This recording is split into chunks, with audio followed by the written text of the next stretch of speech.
l'éducation thérapeutique apprend aux patients à gérer cette maladie, à la contrôler et en un certain sens à la dominer. Et c'est pour cela que l'on dit qu'au fond l'éducation thérapeutique grandit le patient.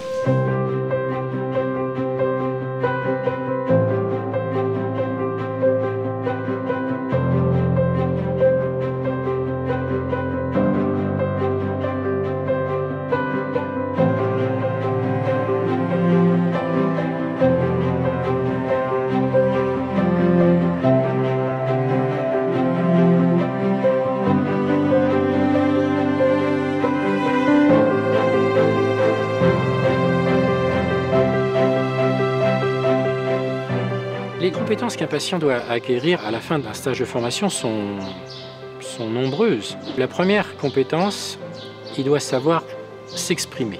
Il doit pouvoir indiquer ses besoins. La seconde, c'est qu'il doit comprendre de quoi il retourne. On appelle ça la compétence d'intelligibilité. Comprendre pourquoi moi, pourquoi cette maladie, comment elle fonctionne, qu'est-ce que la thérapeutique. La troisième compétence, c'est qu'il doit être capable de repérer, d'identifier des signes qui peuvent avoir une certaine importance. Le début d'une hémorragie, le début d'une hémarthrose. Une autre compétence est de savoir faire face aux urgences. Et puis le patient doit être capable d'appliquer au quotidien, tous les jours, la prévention, la thérapeutique qui lui a été enseignée. Et puis enfin, il doit savoir à qui s'adresser, quand s'adresser, dans quelles circonstances.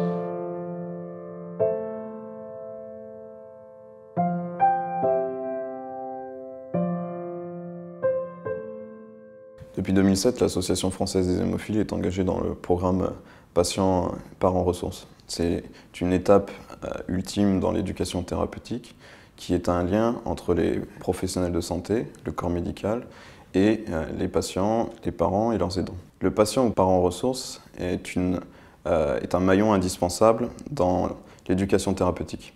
Il permet au patient d'avoir un interlocuteur qui soit un de ses pairs. PER, PAIR et non PERE. Le patient est à égalité avec le médecin et il a à ses côtés un patient ou un parent ressource qui est là pour l'aider et pour le guider dans les différents choix qu'il peut être amené à prendre. C'est une personne clé car il a une vision différente. Autant le corps médical va apporter une expertise, autant le patient ressource ou le parent ressource va apporter une expérience. Et l'expérience est tout aussi importante que l'expertise, puisque les deux sont complémentaires.